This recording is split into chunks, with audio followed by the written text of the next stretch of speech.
आज का हमारा टॉपिक है हाइपरमैग्नीशियमिया। हाइपरमैग्नीशिया में हम सबसे पहले इसका परिभाषा डील करेंगे, यानी कि ये कंडीशन क्या होता है।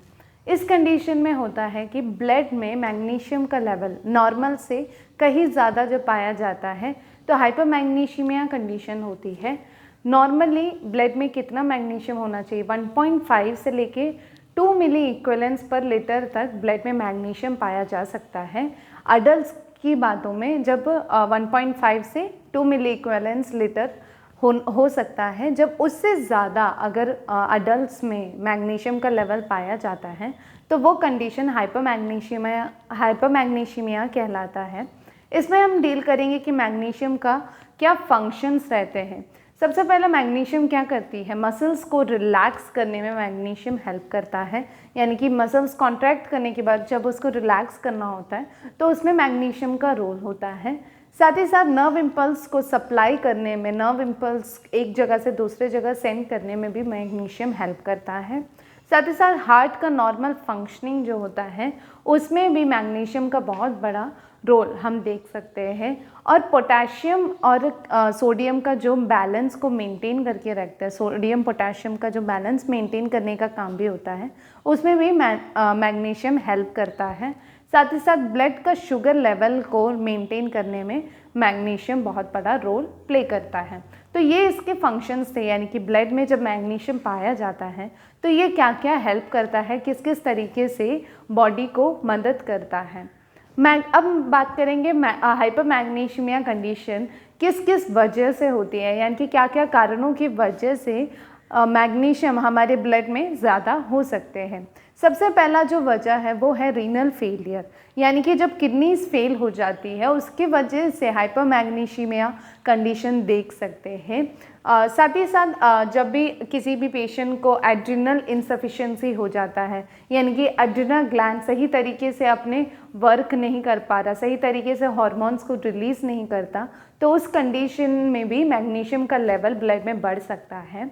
साथ ही साथ अगर कोई भी पर्सन मैग्नीशियम का इंटेक बहुत ज़्यादा लेता है, जैसे कि कोई भी मैग्नीशियम सप्लीमेंट्स हो गए उसका इंटेक ज़्यादा लेते हैं, नहीं तो मिल्क ऑफ मैग्नीशियमिया का यूसेज बहुत ज़्यादा होता है, तब भी हम हाइपरमैग्नीशियमिया कंडीशन को देख सकते हैं। तो मेनली ये जो डिसीज़ कंडीशन है ये बहुत ज़्यादा कॉमन नहीं है, इसलिए इसका कोसेस एंड इसकी साइन एंड सिम्टम्स वगैरह कम ही हमें देखने को मिलता है।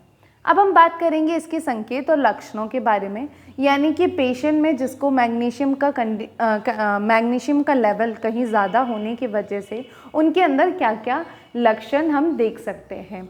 मेनली हम क्या देख सकते हैं, नोसिया, वॉमिटिंग और हेडेक, यानी कि पर्सन को वॉमिटिंग जैसा सेंसेशन होने लगेगा, वॉमिटिंग होगा उनका, साथ ही साथ उनको क्या है सर में दर्द भी होने के चांसेस हम देख सकते हैं। उसके अलावा हम क्या देख सकते हैं, पेरिफेरल वैसोडाइलेशन, यानी कि उनका जो पेरिफेरल रीजन्स होते हैं, उनके हाथ और पैरों के रीजन में क्या होते हैं, वेसल्स का डायलेशन होता है। वेसल्स डायलेशन होने की वजह से उनका जो ब्लड प्रेशर होता है वो कम हो जाता है, तो रेड्यूस्ड ब्लड प्रेशर भी हम इस पर्सन में देख सकते हैं।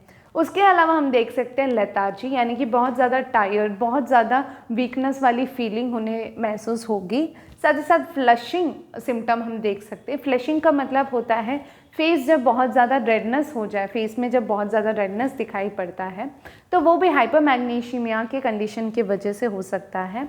साथ ही साथ हम देख सकते हैं रेड्यूस्ड रिफ्लेक्सेस, यानी कि उनका जो रिफ्लेक्स एक्शंस होते हैं वो बहुत ज़्यादा रेड्यूस्ड वे में होता है, यानी कि वो कोई भी रिफ्लेक्स एक्शन सही तरीके से परफॉर्म नहीं कर पाता, नहीं तो जितना जल्दी उन्हें करना चाहिए वो उतना जल्दी नहीं कर पाता। वो भी कंडीशन हम ऐसे पेशेंट्स में देख सकते हैं। उसके अलावा सीवियर कंडीशंस में कोमा और कार्डियक अरेस्ट दोनों ही हमें देखने को मिलता है ऐसे पेशेंट्स में। अब हम बात करेंगे इसके नर्सिंग प्रबंधन के बारे में, यानी कि हाइपरमैग्नीशियमिया वाले पेशेंट्स के लिए हम एज अ नर्स क्या क्या हेल्प कर सकते हैं, क्या क्या हम उनका ध्यान रख सकते हैं। क्योंकि हमने यहाँ पे बात किया कि इस पेशेंट्स को रिफ्लेक्सेस बहुत कम होती हैं, इस वजह से हम क्या करेंगे, उनके रिफ्लेक्स एक्शंस को बार बार चेक करते रहेंगे, एसेस करेंगे कि उनका रिफ्लेक्स एक्शंस सही तरीके से हो रहा है या नहीं हो रहा। उस वजह से हमें पता चलता है कि मैग्नीशियम का लेवल कितना ज़्यादा बड़ा हुआ है, वो चीज़ हमें पता लगती है रिफ्लेक्स एक्शंस को चेक करते हुए। साथ ही साथ हम पेशेंट को क्या दे सकते हैं, कैल्शियम ग्लूकोनेट हम पेशेंट को प्रोवाइड कर सकते हैं आईवी के थ्रू, यानी कि इंट्रावीनसली हम उनको कैल्शियम ग्लूकोनेट इंट्रोड्यूस करा सकते हैं। क्योंकि कैल्शियम क्या करती है, मैग्नीशियम का जो ओवरडोज होता है उसको बैलेंस करने में कैल्शियम हेल्प करता है। जो मैग्नीशियम बढ़ जाता है तो जो टॉक्सिसिटी बनती है वो कम करने में कैल्शियम हेल्पफुल होता है, इसलिए आईवी कैल्शियम ग्लूकोनेट हम इंट्रोड्यूस करा सकते हैं। साथ ही साथ पेशेंट्स को हम डाईयूरेटिक्स इंट्रोड्यूस करा सकते हैं। डाईयूरेटिक्स के द्वारा क्या है, मैग्नीशियम के लेवल को हम रिड्यूस कर सकते हैं, यानी कि किडनीज क्या करती है, मैग्नीशियम को हमारे यूरिन के थ्रू बाहर निकालने में हेल्प करती है। तो जब हम डाईयूरेटिक्स देते हैं तो यूरिन आउटपुट बहुत ज़्यादा होता है एंड मैग्नीशियम जो बहुत ज़्यादा ही रेस्ड है वो भी बॉडी से एलिमिनेट होने लगती है। एंड अगर पेशेंट को रीनल फेलियर है, पेशेंट को अगर किडनीज उनका सही तरीके से फंक्शन नहीं हो पा रहा है, तब हम उनमें डायलिसिस भी कर सकते हैं। तो डायलिसिस फंक्शनिंग जब हम करते हैं तो किडनी का जो काम होता है वो डायलिसिस प्रोसेस में होता है। डायलिसिस प्रोसेस करने से जो भी उनका आउटपुट होता है उसके साथ मैग्नीशियम लेवल भी रिड्यूस हो जाता है बॉडी में।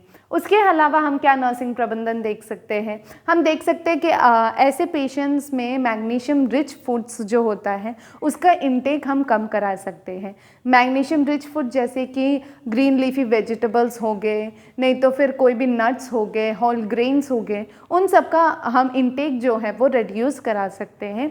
और हम रेगुलर बेसिस में उनका सीरम लेवल्स को चेक करेंगे, सीरम लेवल्स को, ग्लूकोज लेवल्स को, ब्लड प्रेशर को बार बार हम मेंटेन करते रहेंगे। तो ऐसे प्रोसेस को हम करने से हम पेशेंट का ज़्यादा ध्यान हम दे सकते हैं। तो ये था हमारा आज का टॉपिक जिसमें हमने बात किया है हाइपरमैग्नीशियमिया के बारे में। हाइपरमैग्नीशियमिया कंडीशन के बारे में डील किया है हमने, उसका परिभाषा हमने डील किया है। साथ ही साथ हमने देखा है मैग्नीशियम हमारे बॉडी में क्या फंक्शन करता है और उसके कारणों के बारे में हमने बात की, उसके संकेत और लक्षणों के बारे में बात की। लास्टली हमने नर्सिंग प्रबंधन के बारे में बात किया है। आई होप आपको ये टॉपिक समझ में आया होगा। अगर इस टॉपिक से रिलेटेड अगर आपको कोई भी डाउट है तो आप पूछ सकते हैं। Thank you.